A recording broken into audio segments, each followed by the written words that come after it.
It was just past midnight when I shuffled into the kitchen, wrapped in a light cotton robe, hair in a messy bun, face clean and relaxed. I wasn't expecting anything to happen. It had been a quiet Thursday night, the kind where the most excitement I'd had was choosing peppermint tea over chamomile. My small apartment was quiet, lit only by the warm amber glow of the stove light. My name's Emily. I'm 27, a freelance graphic designer who moved into this complex just 3 months ago. It's peaceful, mostly filled with working professionals. And across the hall lives Jake, my neighbor. Tall, kind eyes, and a voice that somehow always makes you feel safe. We'd said hello in passing, shared a few laughs while getting our mail, but nothing beyond that. Until tonight. I'd just sat back on the couch with my mug, still in my pajama shorts and tank top under the robe, when I heard a loud knock. 3 quick raps. I jumped slightly. It was late. Who knocks at this hour? I peered through the peephole. Jake. His brow was furrowed. I opened the door cautiously. Jake. Hey, he said, eyes wide and apologetic. I'm so sorry to bother you. But I locked myself out. My phone's inside, and I think my stove's still on. Can I use yours to call the office? I blinked. Oh my God, yeah. Come in. He stepped inside quickly, glancing around nervously. I closed the door behind him. You sure your stove's on? I asked. Pretty sure. I was making late-night pasta like a fool. Went out to throw trash, and the door slammed shut. He rubbed the back of his neck. Wow. Okay, sit. I'll call the building manager. Want some tea? He looked around, still slightly flustered. Yeah. That'd be nice. Thank you, Emily. The way he said my name made my skin tingle. I dialed the manager while he sat on the edge of my couch. The call went to voicemail. Then I tried the emergency line they gave us on move-in day. No answer. I frowned. Looks like no one's picking up. Maybe they're asleep. Jake sighed, staring at the floor. If that burner's on, I can't just sit around. It's gas. My eyes met his. Let's go check through your fire escape. The back of the building has those little platform ledges. Your kitchen window faces the alley, right? Yeah, but he trailed off, looking at my legs. I looked down. My robe had opened slightly. I quickly tugged it closed, face flushing. I'll change. No. You don't have to. Just wear shoes. Please. He looked genuinely concerned. This is really embarrassing. I grabbed a pair of sneakers and my phone, and we slipped out through the back hallway, careful not to wake the other tenants. It was chilly.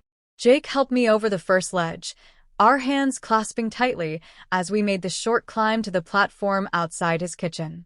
The alley below was quiet. Hold this, I said, passing him my phone. I tested the kitchen window. Locked. Jake pressed his lips together.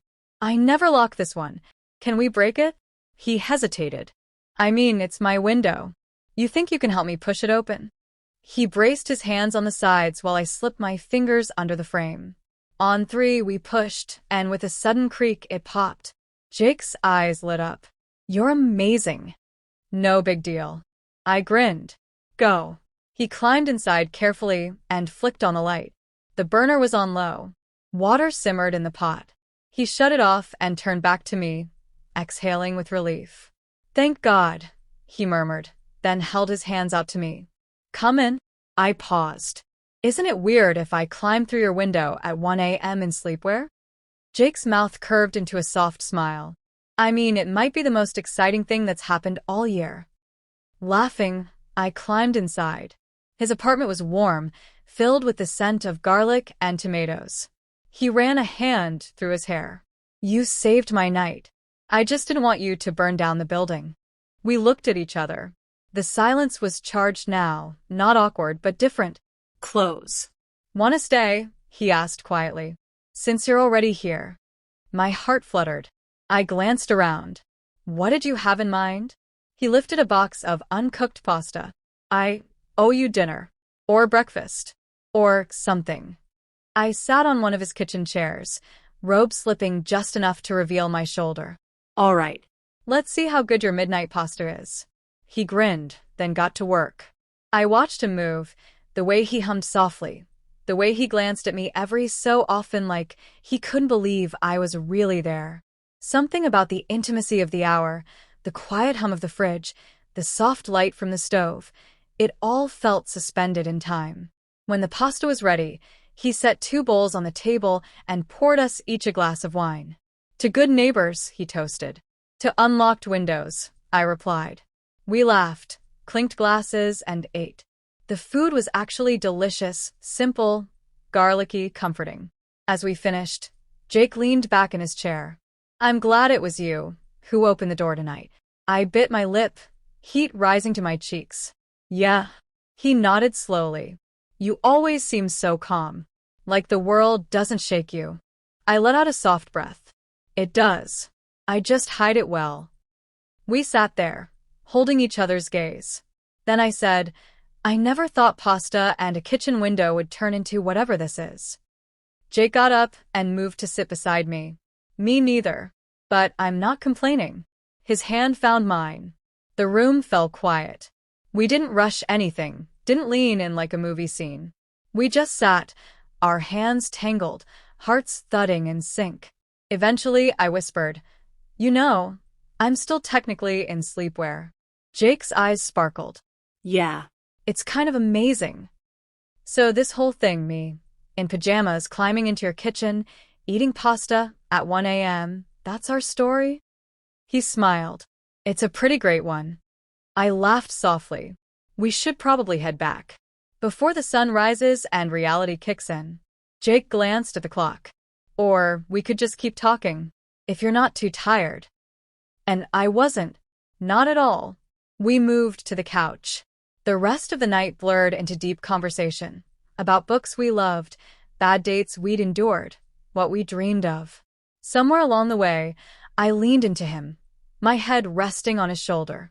When the first rays of morning crept in through his blinds, he whispered, You look beautiful in this light.